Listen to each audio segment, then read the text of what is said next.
All right, it's time for another celebrity dose, so let's make a few accommodations here. We'll move the microphone. We are broadcasting live. This is your first time bumping into us like by mistake. We're broadcasting live from New York City's WSKQ radio. On the radio. That's lamega.com or lamega.com or 97.9 FM in the New York tri-state area. So, while the show's going on, and I'm playing my music and monitoring it, we've got another show going on.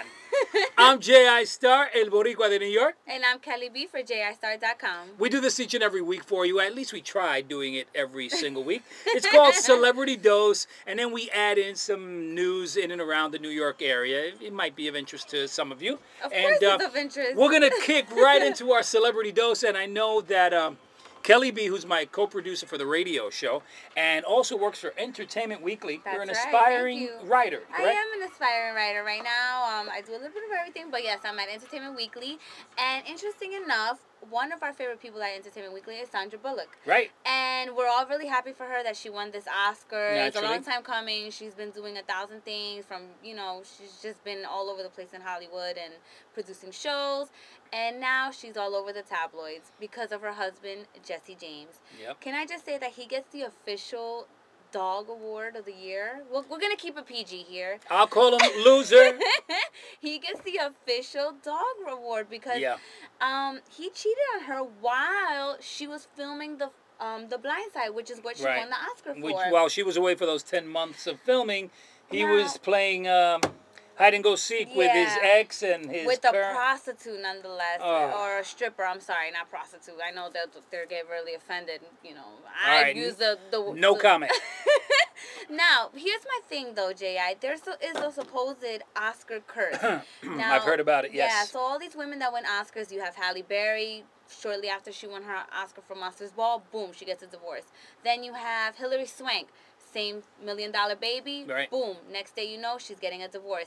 Reese Witherspoon, same thing. So now it seems like Sandra Bullock is going down the same path. The other one it's Kate Winslet for Titanic. She also shortly got a divorce after her Oscar win. There seems to be a curse with that for sure. It's very obvious. Now, my question is it a curse or is this another male insecurity, ego type issue? You don't have to bring it. You don't have to go there. I knew you were going to bring that up. I was trying to, wash over that and get into the next subject. No. But, okay. You're probably right because when a woman strives the way these have and supersede what their husband or significant other has done in his career, then it's probably something that plays a part. I think so. I think it's more than a curse. Now, I think what is a curse is you mentioned something about Sports Illustrated. Sports Illustrated has something similar. Similar. Not that I know all the details, but I do know that it's been known that if you grace the cover of Sports Illustrated as an athlete, the next year it's like you're either traded or you get hurt or you don't make the Super Bowl or so that's the curse that athletes have had, gracing the cover of Sports Illustrated. So I'm hoping my Mets don't show up anytime soon because that would mean they're not going to They win probably graced the cover back in '86 when they won it last and had the same bad luck. You had to go there? And you had to bring it up. Let's keep it moving. Rosalind Sanchez. Now, What's up with my pretty Puerto Riqueña? She is beautiful. This woman is very gorgeous, educated woman, Puerto Rican, homegrown in Puerto Rico. Now, she just got fired from ABC for this new pilot that they're Cutthroat. So apparently they're really cutthroat over there. The name of the pilot is Cutthroat. Irony, huh? But she got fired because of her accent. Now, I'm a little confused by this for many reasons. First of all, didn't her role call for that? Her role was a Latina role, like the last name, and I can't recall, but it was like in the Perez Rodriguez type of family. So it's like I really don't know what type of person they're looking for, but I would assume it would be a Latina. But that's just me. I could be crazy. Naturally. But then Go on. But then the thing that really baffles me is that ABC they really had a home run with this Modern Family series. Right, Sofia Vergara's on it, and not for nothing, I love her, but she has a thicker accent than Rosalind Sanchez. An extremely thick accent. And she has been a breakout star in that role. So it's like, why can't they have both? I tell you, it's probably because they reached their quota of one Latina with an accent per show. You know what? You're right. I think I am right. I mean, how can you hide that? I think it's a fact. One of the times that you are right. Absolutely. Kidding. Easy. Tiger Woods. Tiger Woods. Now, I was iffy about whether we should talk about him or not, only because I'm sick of hearing about him. It's like me too. 1,000 more women are going to come out with all the dirty texts. And let me tell you something. This guy's a freak. He's a freak. I was on my way in the city. I was driving in the morning at 6 o'clock in the morning, and they were reading his text, and he's like, he wanted to spank a couple of places. He wanted to choke. He wanted to choke. He's a little violent. He's a little into that, My goodness. kinky stuff. So, I don't know. Like, are we tired of hearing about him? Do we really care at this point? And, he just gave 2 TV interviews. Right. In that sense, we got to give Jesse James at least a big up because he admitted right away. He issued the apology like the next day. Tiger waited 20 years to do that. So Exagerada. But then again, is that how long he's been hiding it? We don't know. Probably. We'll never know, and we really don't care. Basically. All right.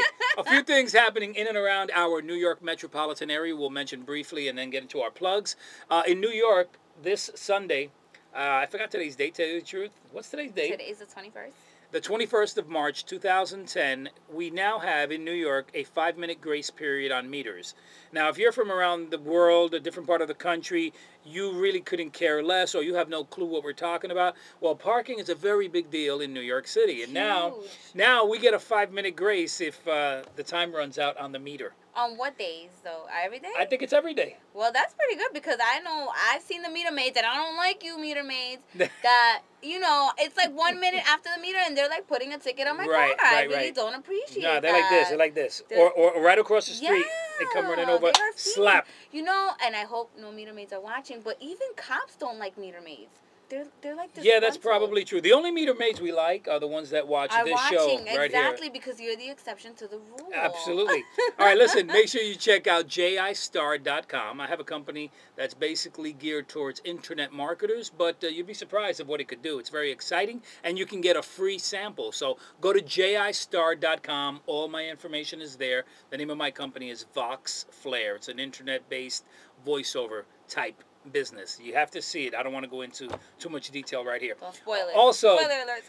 Coming up, Labor Day weekend is the New York International Salsa Congress, which I'm very proud to be the official master of ceremonies. Also, salsacruise.com coming up in August as well. And if you're in the New York metropolitan area, I will be Sábado de Gloria, which is the Saturday of the Easter weekend.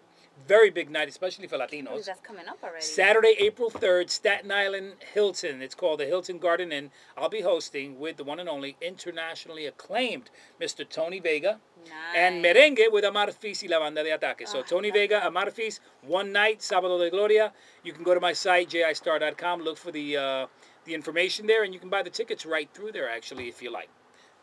Where are you dancing up a storm? Well, yes, now that you mentioned salsa, I'm also salsera, so for those of you who don't know me, that is one of my passions. I'm a dance instructor for Salsa Dance Studio in Park Slope, Brooklyn. Shout out to all the owners over there. If you want to come down, get your workout on, get that beach body ready, definitely come check us out, salsadancestudio.com. And also, big shout out for Enixe Dance Team. They tore it up at Philly Jam. Hold it, you say it too fast, and they are so good. Enixe. It means it's not what you say, it's what you do. Ooh, I like that. Like that, right? Absolutely. That's some flair. So big shout out to them. They were at Philly Jam this weekend, tore up the stage. And also they're going to be at the Boston Salsa Congress this Saturday, March 27th, I think is what you said. That's right. So if you are in that area, definitely come down, check them out, and let's have a good time. Hope you enjoyed a little bit of celebrity dose and some overall silliness. My name is j.i.starr, el Boricua de New York from New York City's Mega 97.9. And I'm Kelly B for j.i.starr.com. Catch you guys next time.